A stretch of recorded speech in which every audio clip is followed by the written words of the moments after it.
I'm trying out a new puppet. This puppet's made by OK Samurai. Fun facts. I am not making these puppets myself. But they're pretty cool, and this one is more advanced, so I can, like, do stuff. Like my hair. Oh, but if I shake too much, you can totally see my ears are just floating, floating. There we go. Cool. It's okay. It's not, you know, you know what? I lied. This is way better than I could ever animate by hand.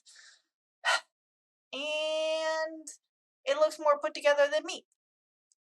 Anyway, let's cover the last little bit of item response theory. And then it's smooth sailing with applications all the way through till the end of the semester, I promise. This is like the last bit of math. Wow, it traces my eyebrows. Cool. Okay. Applications. So there are tons of applications. These are only a handful. So ordered polytomous items. These are types of models that can be used for data that aren't dichotomously scored as like correct or incorrect. They allow partial credit effectively. And so while with dichotomous items, there's only a single difficulty that indicates the threshold at which the probability switches from favoring one choice to another. With polytomous, I'm sorry, I cannot. This word I've practiced. It doesn't come out of my mouth nicely. Anyway, with this other type, it produces separate difficulty thresholds for each of the ordered categories. And so Likert items work really nicely with this. And really anything that's ordinal. It allows you to essentially incorporate partial credit or really any kind of ordering. It's nice. It imposes additional structure. So each of these curves is a different level on the same item. And each of these categorical thresholds have a different value. So endorsing level 1 gives us kind of a nice categorical threshold at -1. So if you endorse level 1, in all likelihood, there's the average latent trait, the median latent trait is going to give you a -1. Versus this third category or second category, where if you endorse the higher level, on average you have a latent trait closer to 2. It's pretty nice. I really wish the SAT would incorporate something like this to kind of give a little partial credit, but I imagine that would make their modeling just so much more difficult. So here are various category thresholds for item 1. Each of these curves indicates a various level. And here's another one with item 2. And so the items here can still have all the properties of different means and slopes and discriminations, but they look pretty nice. Sorry, I realized that was not the most insightful thing, but the figure is more informative than I am. Okay, so I've already talked a little bit about differential item functioning, but I wanted to talk more about it because it's super, super cool. And it's a really great way to evaluate tests, and is one relatively effective way to identify if there are differences in performance rather than differences in ability on whatever the theta is. So differential item functioning allows us to at least evaluate whether age groups, genders, cultures, ethnic groups, socioeconomic status, and backgrounds can be meaningfully compared. It can be viewed as a research goal rather than just a test of an assumption. So entire areas and entire researchers have specialized in differential item functioning with an eye towards application. Now, they don't call it differential item functioning, but effectively, that's what it is. They've specialized in it to see if there are group differences in performance versus ability. And I make those distinctions because there are clearly differences. We can see this in terms of means. But the question is, what are the sources of those differences? Are they different response functions or different levels of ability? And the majority of the time, they're differences in function and not latent underlying ability. So what other examples? Because I know I keep harping on mind. So we can use this method to test equivalency for test items translated into multiple languages. So you can see if tests perform, if the translations are equivalent. You can also see if there are items influenced by cultural differences. So that example from way back in the data ethics unit on the regatta question would be a really great candidate for this kind of test. We can also use it to examine whether intelligence items are gender biased. And there's some really cool literature out there that shows that gaps in achievement or gaps in test performance lessen when you use more gender neutral examples. If you don't use sports examples for your word problems, or use very culturally biased examples that make lots of cultural assumptions, then you get the difference in performance lessens. Again, question is it performance or ability? It's usually performance. Let's see. We can also see if there are age differences in responses to personality items. I think I might have used this example already, but if not, well, I'm going to use it now because it's pretty good. So a marker for like high negative emotionality really isn't super useful for personality. Let me back up. So an example of something that would have differential response. So for like just bursting into tears, that's definitely linked to neuroticism and negative emotionality.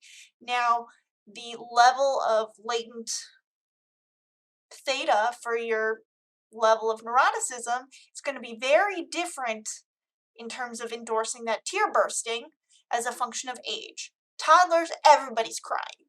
Doesn't, like, you could have, -2 on neuroticism, so like high levels of emotional stability, and you're still going to cry because you're a toddler. But as we kind of get more and more developed and learn how to communicate our needs, it takes higher and higher levels, as well as there's a gender effect too, to express that emotional outburst. It's kind of my go-to example. It takes more to like burst into tears as an adult. There's nothing wrong with it. I'm just trying to use it as an age example. Okay, so here's one question that shows differential item functioning as when we look at the probability of endorsing an item as related to depression. So the dotted lines show the likelihood of endorsement for boys versus men, versus the kind of less dotted lines.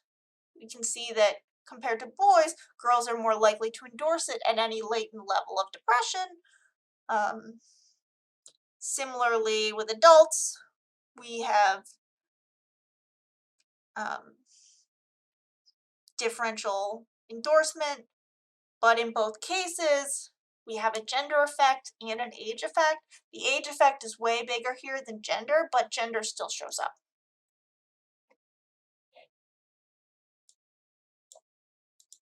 Okay, so scaling.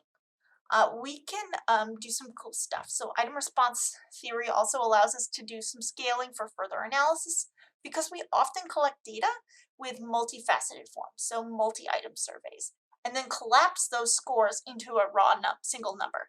IRT-based scores give us an optimal scaling of individuals on that trait. And more sophisticated analyses require at least interval level measurement, and IRT scores at least give us something closer to that. So when we're using scale scores, as opposed to like raw scores, we tend to get better, less spurious, less error-prone results. We have a smaller standard error of measurement. Another one is scale contraction and modification. So the focus is changing, for example, like from creating paper pencil short answer tests to creating more of a universe of items, like a test bank. The shift is pretty progressively in that frame. And it gives you more options. And when we know the item response functions, we can incorporate the universe of items that we have interchangeably so that we can make our scores comparable. Like in our class, there are multiple versions of the test questions. I've equated them in terms of difficulty, but I still examine those and I kind of keep a historical record of test performance by item so I can see if I need to adjust it rather than look at the overall score. And we can develop scales based around IRT properties rather than sum or total scores. It's going to be a while before this makes it consistently into academic classes in college, but we're making progress. Now, other assessments that you've seen have been converted, so like pre-existing scales that were developed using classical test theory are being revamped using item response theory. A lot of the work I do, and one of the reasons why I'm teaching this class, is I have a lot of experience with recovering estimated data, recovering good estimates of whatever our value is from a weird bucket of items, and just recovering those latent trait scores. I don't do a lot of test administration as a quantitative psychologist. It's not what I do. But what I do is recover theta values. I extract them from messy, gross data and try and, I mean, data is lovely, but like messy, uncleaned, grimy data that's been sitting in boxes. Literally boxes. Okay, so computer adaptive testing. I have mixed feelings. I don't think you guys were old enough to have experienced the transition where there used to be a computer adaptive version of the SAT that was by item, and so you could never go back. Some of my earliest experiences with the SAT there were with computer adaptive tests because I was doing gifted Center for Talented Youth programs where they like make you take tests out of grade level so they can see how well smart you are and whatnot. And so I got to experience a lot of computer adaptive tests early. I did not like them because I like to go back. And when I hesitated on an item, I wanted to make sure, like I would give an answer and then go back to like check if I had time. But you can't do that on a computer adaptive test. I'm not bitter at all. But anyway, computer adaptive testing is an extension of kind of what we just talked about on the previous slide by developing a test bank, a universe of questions, kind of building back into domain sampling theory. And what we do, not we, but like education testing services and whatnot, will sample items with known item response functions that they've already used and generated all this data on to make the test as efficient as possible and as short as possible to get the best estimate of your theta level in the shortest amount of time. So an item given to a participant, like they usually start out with easy to moderately difficult items, and then the answer on that test question allows a trait score to be estimated so that the next item can be chosen to target that trait level. And after the second item's answered, the trait score is re-estimated. It's a very iterative process. For those stats folks in the room, it feels a lot like maximum likelihood estimation. It's not, but it feels like it. If you have no idea what I'm talking about, that's okay. You're not going to be tested on it. The maximum likelihood piece. Okay, so a little more on CAT. So computer adaptive tests are at least twice as efficient than their paper and pencil counterparts with no loss of precision. So it saves a lot of time. And it's still the primary approach used by education testing services. For those of you who are experiencing the GRE, you've gotten to experience the modified version. It used to be that each item was adaptive for the GRE, but now it's in 2 sections. And so your performance on section 1 is kind of aggregated, and then they choose items based on your estimate across the first half. So it is a bit computer adaptive, but not to the same extent. Oh, nope. Y'all are not in a good angle to see the cats. Sucks for you. Okay, so yeah, there have also been adaptations of various forms with computer adaptive.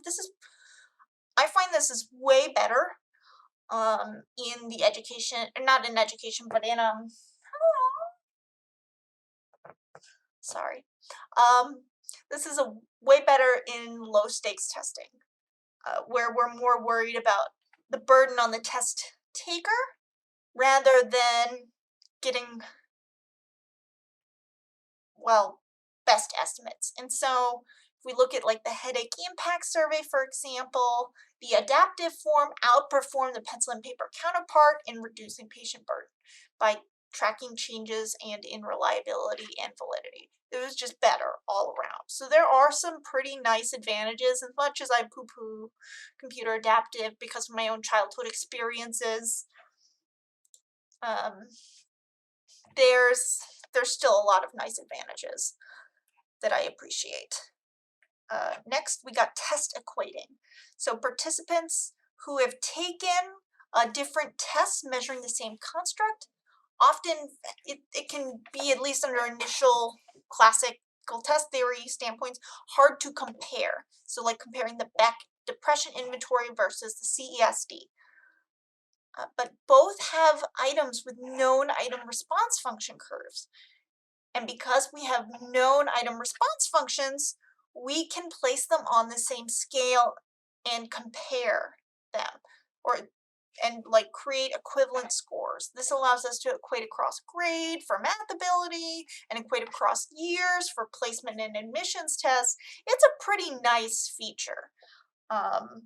It's used a lot more in health than you would think, just because there's not that like high stakes piece to it. But that is it. I think I'll definitely see you all later. Hopefully this experiment with a new puppet was not an utter disaster. Bye!